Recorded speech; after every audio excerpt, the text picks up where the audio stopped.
না মানে ইনজেকশন দিলাম না দেওয়া হয়ে গেছে তো। কখন আমি তো টেরই পেলাম না।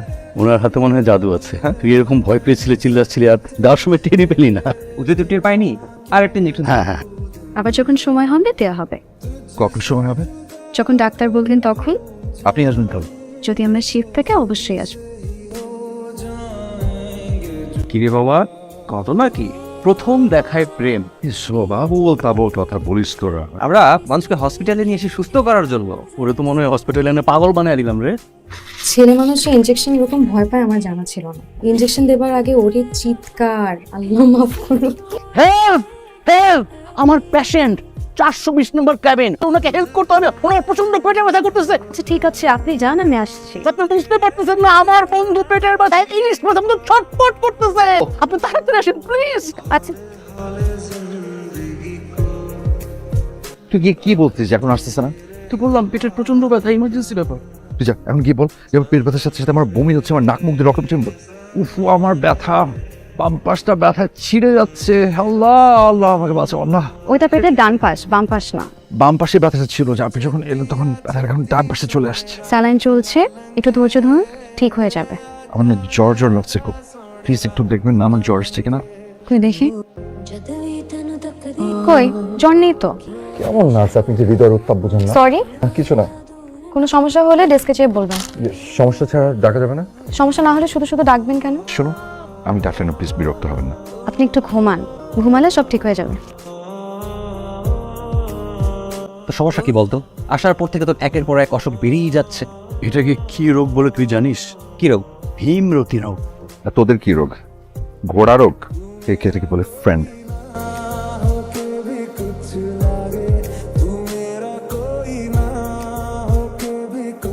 আপনারা এক একজন এক এক জায়গায় শুয়ে আছেন কেন? ওঠুন, আপনাদের মধ্যে উনি কে? আমি পেশেন্ট। আপনি পেশেন্ট, তো চেয়ারে ঘুমাচ্ছেন আর ওনারা বেশে আছে। হাই নামুন। সিস্টার প্লিজ একটু আস্তে জারি দিয়ে, আমি হাত দুর্বল তো, পরে বিপদ হয়ে যাবে। বেড়ে শুয়ে পড়ুন, ইনজেকশন দিতে হবে। এই ইনজেকশন মানে কে দেবে? আমি তো দিব। উনি কোথায়? এখন আমার শিফট, যখন ওনার শিফট হবে তখন উনি আসবেন। না, আর উনি আসুক তখন ইনজেকশন দেবে, এখন না। আমি দেই আর নিগা দেখ, যেই দেখ, কাজ একই করবে। কিন্তু উনি দিলে আমার ব্যথা করে না। মহা যন্ত্রণা তো, যেটা যখন দাও সেটা তখনই দিতে হবে। আই ধরেন তো ওনাকে। ধরবে মানে? সরি দোস্ত। এটা কিন্তু ঠিক না দোস্ত। তোর বোঝার চেষ্টা কর দোস্ত। ইনজেকশন বলে আমি ওনার কাছে কেন নেব? ঠিক আছে, তোকে ধরে শো। আপনি লক্ষ্যে আমার কথাটা শুনে নীরা আসুক, তারপর আমি ইনজেকশন দেব, প্লিজ। নীরা!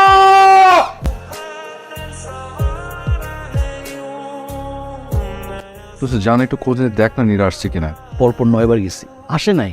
তুই একমাত্র পেশেন্ট যে কিনা ডক্টর আসছে কিনা একবারও খোঁজ দিস না, কিন্তু নার্স আসছে কিনা এই খবর বারবার রাখিস। নার্সের চোয়ায় যদি রোগ ভালো হয়ে যায় তাহলে ডাক্তার দিয়ে করবোটা কি? এতক্ষণে আপনার আসার সময় হলো, এত দেরি করলেন কেন? দেরি কোথায় করলাম? আমার শিফট তো এখনই। কটা বাজে? 2:20 দোস্ত। 2:20? আপনার শিফট ছিল 2টায়, আপনি 20 মিনিট লেট। উনি এখন আগে থেকে অনেক বেটার আছে, ডাক্তার ওনাকে রিলিজ দিয়ে দিয়েছে। রিলিজ করে দিয়েছে? আমি কোথাও যাব না, আমি একেবারে সুস্থ হয়ে তারপর বাড়ি যাব। মনে হচ্ছে যেন তোর শ্বশুর বাড়ি থেকে যাবি না। আমি অবিবাহিত। এক্সকিউজ মি মিস নীরা, এটা আমি আপনাকে উদ্দেশ্য করে বলছি। সরি। মানে আমি যে অবিবাহিত সেটা আপনাকে জানিয়ে রাখলাম। বিশ্বাস করেন আমার না সারা শরীরে প্রচন্ড ব্যথা, আমি সত্যি এখন সুস্থ হইনি। হসপিটালের পরিবেশের থেকে বাসায় গেলে আপনি তাড়াতাড়ি সুস্থ হয়ে যাবেন। আর ডাক্তারকে আপনি একটু বুঝিয়ে বলেন, দেখেন আমি না আসলে ভীষণ অসুস্থ। নীরা!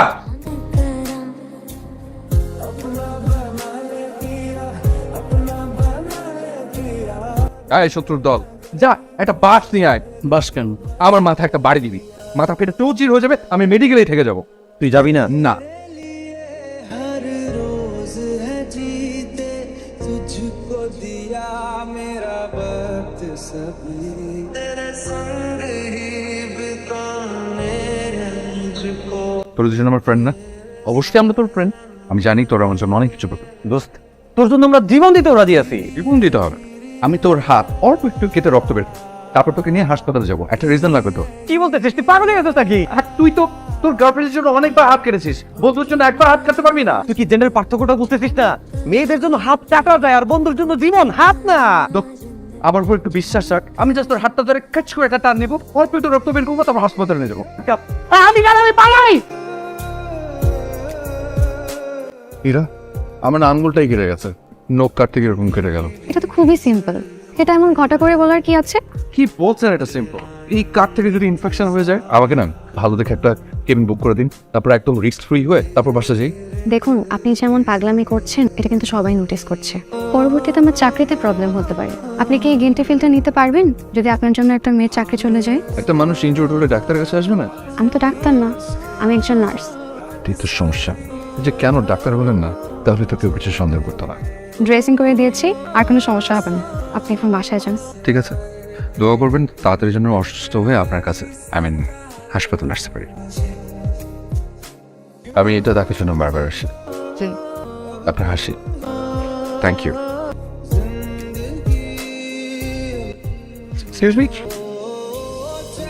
কেমন আছেন? আবার নতুন কি সমস্যা সৃষ্টি করে এখানে এসেছেন? দেখে তো সুস্থই মনে হচ্ছে। নীরা কোথায়? ও তো এখানে নেই। মানে? মানে নীরা চাকরি ছেড়ে দিয়েছেন। হঠাৎ চাকরি ছাড়লো কেন? সেটা তো বলতে পারবো না। নীরার অ্যাড্রেসটা কেমন একটু দেওয়া যাবে? সরি, হসপিটাল স্টাফদের পার্সোনাল অ্যাড্রেস দেওয়া যাবে না। এটা কি? স্যানিটাইজার। এটা খেলে কি হয়? পয়সন এটা। আপনি যদি আমাকে নীরার অ্যাড্রেসটা না দেন তাহলে আমি পুরোটা টক করে গিলে আপনার সামনে খেয়ে ফেলবো, তখন বিশাল একটা সিন ক্রিয়েট হবে। দিচ্ছি দিচ্ছি। আপনার উপকারের কথা আমি সারাটা জীবন মনে রাখবো। আসসালামু আলাইকুম। মাশাআল্লাহ, মেয়ে খুব সুন্দর আপা। আদনান দেখো দরজায় গিয়ে এসছে, খুলে দেবে।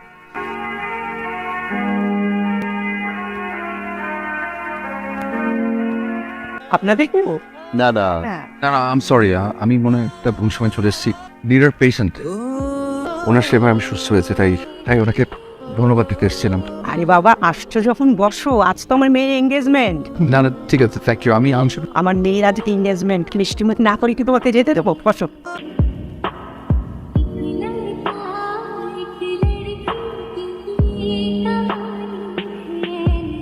এখন আপনারা সবাই মিষ্টিমুখ করুন। কনগ্রাচুলেশন। আন্টি বিয়ে কবে? 1 মাস তো লাগবেই, বিয়েতে আসবে কিন্তু তোমাকে বলবো। 1 মাস।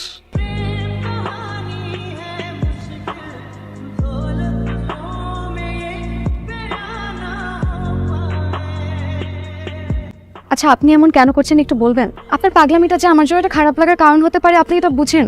আপনি কি এটা বলছেন যে আমি নিজেকে মানাতে পারছি না বলেই পাগলামিগুলো করছি? আমরা কি বন্ধু হতে পারি? বিয়ে ঠিক হওয়া একটা মেয়ের সাথে আপনি বন্ধুত্ব করে কি করবেন? আপনার বিয়ে হয়ে গেছে বলেই বন্ধুত্ব করতে চাচ্ছি, তাহলে বিশ্বাস করুন আমি সরাসরি অন্য কিছু বলে দিতাম। আপনি কি পারবেন হুট করে বন্ধুত্বটা মেনে নিতে? কেন পারবো না? চেষ্টা তো করে দেখতে পারি।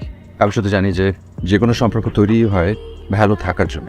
কিন্তু আপনি ভালো থাকার জন্য তো সেটা করেননি, আর যেটা আপনার জন্য ক্ষতিকর সেটা আপনি শুধু শুধু কেন করবেন? বিশেষ করে আমি জানি না আমি কেন এরকম করছি। খুব ভালো ছিলাম তো, এখন হয়তো খারাপ থাকার চেষ্টা করছি, ধরে নিন তাই। আপনার চোখ ছলছল করছে। এতটা খেয়াল করে আপনি যতদিন পর্যন্ত কবুল না বলছেন, আমি যদি ততদিন পর্যন্ত আপনার বলতে থাকতে চাই। আপনার বিয়ের পর আর না হয় যোগাযোগ না রাখলেন। এর মানে কি দাঁড়ালো? ক্ষণিকের বন্ধুত্ব। আমি কি আপনার একজন ক্ষণিকের বন্ধু হতে পারি?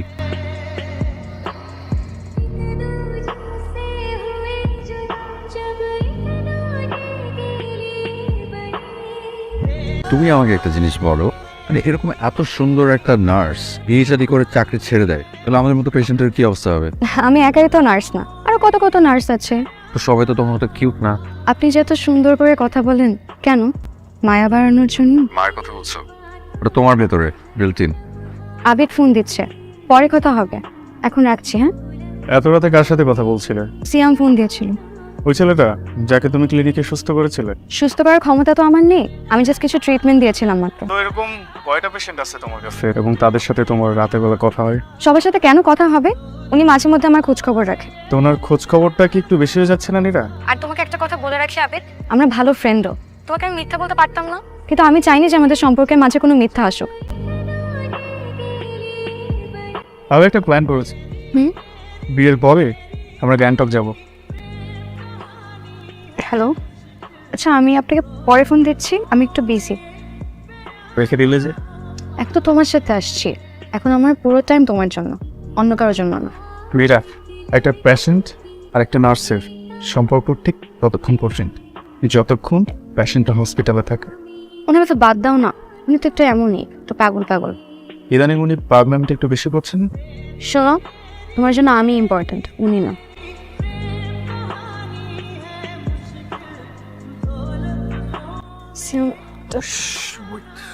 তুমি কিছু বলার আগে আমার আরো কিছু বলার আছে। আমি জানি না সেদিন আমার কি হয়েছিল তোমার এই চোখ দুটো দেখে। কি যেন একটা মায়া ছিল তোমার এই পুরো চেহারাটা জোরে। মনে হলো সময় হয়েছে কাউকে ভালোবাসি বাবার, কাউকে ভালোবাসে। এই যে ভেতরকার পাগলামিটা বেড়ে গেল শত গুণ। তোমাকে আমার চাই, এই লাইনটা অনেক বলার চেষ্টা করেছি, কিন্তু সময় আমার পক্ষে ছিল না। আজ কোনো পক্ষ বিপক্ষের হিসাব না করছেন, শুধু বলতে চাই নীরা, তোমাকে আমার চাই। বিয়ে হতে যাওয়া একটা মেয়েকে জেনে শুনে প্রপোজ করাটা কি অবান্তর না? অবান্তর কিনা জানি না, শুধু জানি যে আমি তোমাকে অনেক ভালোবাসি। দম বন্ধ হয়ে না ঘরের মধ্যে বসে থাকতে পারছিলাম। মনে হচ্ছিল যে আমার মনের কথাগুলো তোমাকে জানানো উচিত। মনের কথাগুলো তোমাকে যদি না জানাই তাহলে সারাটা জীবন বোধ হয় আফসোস করে কাটাতে হবে। আফসোস করতে হবে এই ভেবে যে একটা বার যদি আমার মনের কথাগুলো নীরাকে জানাতে পারতাম তাহলে হয়তো নীরা আমার হয়ে যেত। আমি ওই আফসোস নিয়ে মরতে চাই না নীরা। সিয়াব, আপনি উঠেন। এমন কিছু বলবেন না বা করবেন না যাতে আমার গোবর বলতে কষ্ট হয়। এমন কিছু করো না যাতে আমি আড়ালে লেগে কাঁদি। আমার জীবনে সিয়াব একটা পাগলের নাম, এই জিনিসটা আমি আমার মাথায় একদম সেট করে রাখতে চাই। এটা আমার বিয়ের কার্ড। আপনি যদি না আসেন তাহলে আমি খুশি হব। তোমার চোখে পানি কেন উঠবে এরা? তুমি আমার আকাশ সীমানার বাইরে সিয়াব। আমার তোমাকে অনেক কিছু বলতে ইচ্ছা করছে, কিন্তু তোমার সাতটা নেই। আমি আশা করছি তোমার সাথে এটাই আমার শেষ দেখা। তুমি ভালো থাকো। तू पास है मेरे पास है ऐसे मेरा कोई एहसास है जैसे तू पास है मेरे पास है ऐसे मेरा कोई एहसास है जैसे सैयारा तू तो बदला नहीं হ্যালো, मौसम जरा सा रूठा তোমার লোকজন সিয়ামকে কেন মেরেছে? সিয়ামকে আমার লোকজন কেন মারবে? আর এটা তো তোমাকে কে বললো? তুমি কি কোনো কারণে আমার সাথে মিথ্যা বলছো? তুমি কেন সিয়ামকে মারতে গেলে? ফ্যামিলি প্রেশার করে আমি তো তোমার সাথে বিয়ে করার জন্য রাজি হয়েছিলাম। তুমি যেভাবে বলেছো সবকিছু সেভাবে হয়েছে, সবকিছু তোমার প্ল্যান মোতাবেক হয়েছে। তারপরেও কেন বলো? যেহেতু তোমার কাছে এর কোনো উত্তর নেই, আমার পক্ষে তোমাকে বিয়ে করা সম্ভব না। ওর থেকে আমার পাগলটা অনেক ভালো। बुलावे तुझे यारे आज मेरी गलियां बसाऊं तेरे संग नया अलग दुनिया ना आए कभी दोनों में जरा भी फासले হিরোগিরি দেখাতে গেলে কেন? নায়িকা পাওয়ার জন্য। পেলে আর কই, শুধু শুধু মায়ের খেয়ে আসলে। তুই একটা দিলেও তো পারতে। তখন লোকে বকরে বলতো। তোমার চোখে তোমার পরিবারের চোখে বকরে হতে চাইনি। তুমি হলুদের অনুষ্ঠান ছেড়ে চলে এলে, কারণ একজন নার্সের কাছে পেশেন্টের জীবন সবার আগে। তারপর যখন আবার ছেড়ে চলে যাবে আবার জীবনটা যেতে চলে যায় চাপু, মানে? তুমি আবার আকাশ সীমানা জুড়ে সিয়াম। আজকে আমার মুখ ফুটে বলার সাধ্য আছে। আমি আমার পাগলটাকে অনেক ভালোবাসি, খুব খুব ভালোবাসি। আমি তোমাকে ভীষণ ভালোবাসি।